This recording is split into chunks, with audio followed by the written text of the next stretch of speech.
Bien, y en nuestros estudios se encuentra en este momento el general Walter Ledesma, que precisamente ayer se reunió con todos los integrantes del ex gabinete de Valentín Paniagua. Ellos están hartos de las críticas y se reunieron precisamente para dar su posición respecto a la lucha contra la subversión. Muy buenos días. Muy buenos días, Carla. General, ¿era necesario salir en público ayer todo el gabinete en bloque, el gabinete de Valentín Paniagua, para responder a las críticas que han recibido, por ejemplo, que este gabinete indultó a mucha gente y son en parte culpables por el rebrote senderista? Bueno, fíjese, yo creo que era más que necesario salir en estas condiciones porque las críticas contra el gobierno de transición habían arreciado significativamente.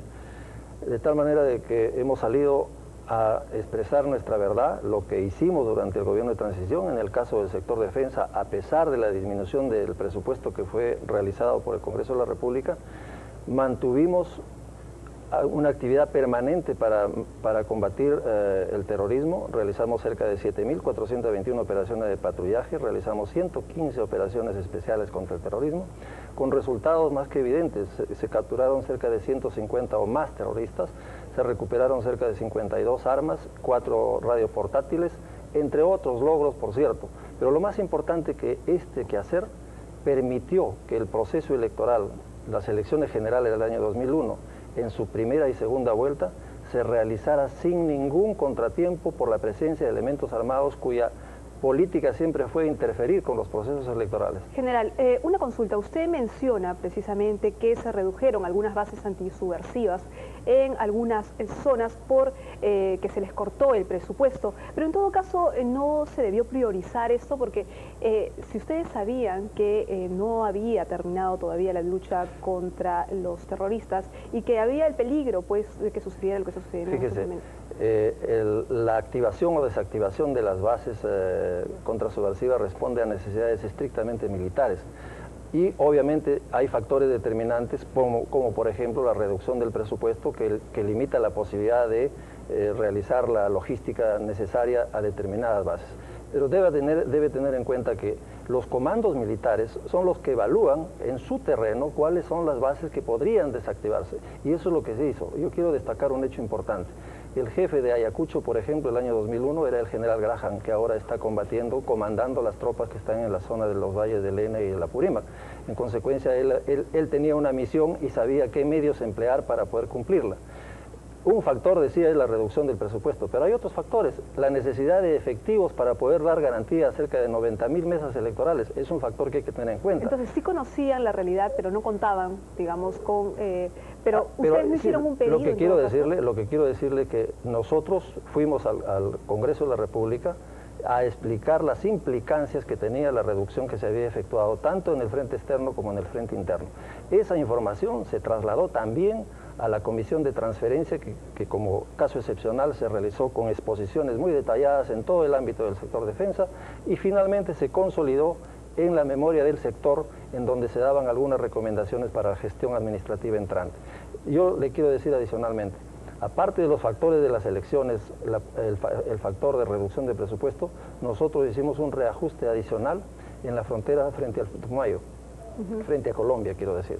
¿Por qué? Porque se avecinaba la llegada de una nueva administración en Colombia con una política diferente a la del doctor Pastrana y que por tanto nos obligaba también a tomar medidas preventivas en aquel sector. Ahora, como usted menciona, hay una nota también en Caretas que habla usted que tiene el ojo puesto en los senderólogos que han salido a criticar precisamente las labores en el gobierno de transición.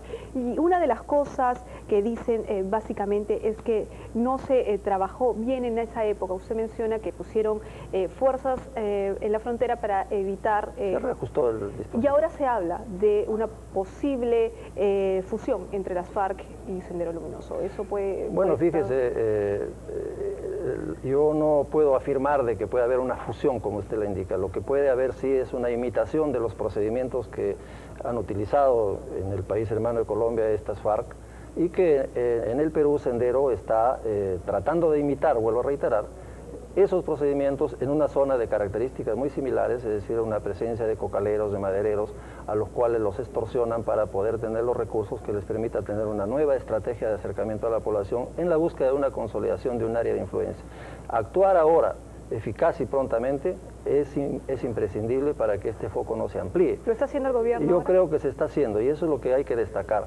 Las Fuerzas Armadas, durante el gobierno de transición y durante el proceso de lo que lleva esta administración, han hecho gala de un elevado profesionalismo, están yendo nuevamente a la zona de emergencia, a pesar de las dificultades económicas, han ofrendado sus vidas valerosos, oficiales, técnicos y suboficiales y tropa, y creo que es imprescindible que toda la sociedad, en este caso la sociedad defendida, la sociedad peruana, el gobierno y todos los estamentos políticos del país le den un pleno respaldo a las Fuerzas Armadas, porque es una gestión, es una actividad de gran sacrificio y de gran importancia para la pacificación total del país. Una última pregunta, porque se nos está acabando el tiempo.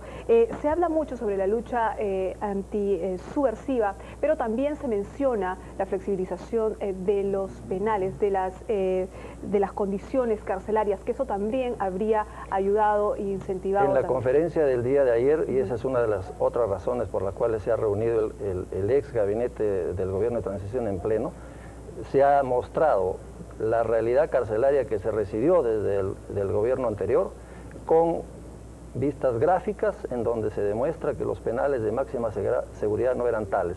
Sin embargo, el señor doctor Diego García Sayán ha hecho los esclarecimientos del caso, y creo que yo no puedo añadir algo más excepto respaldar la posición tanto del doctor Paniagua como del doctor García Sayán en tal materia.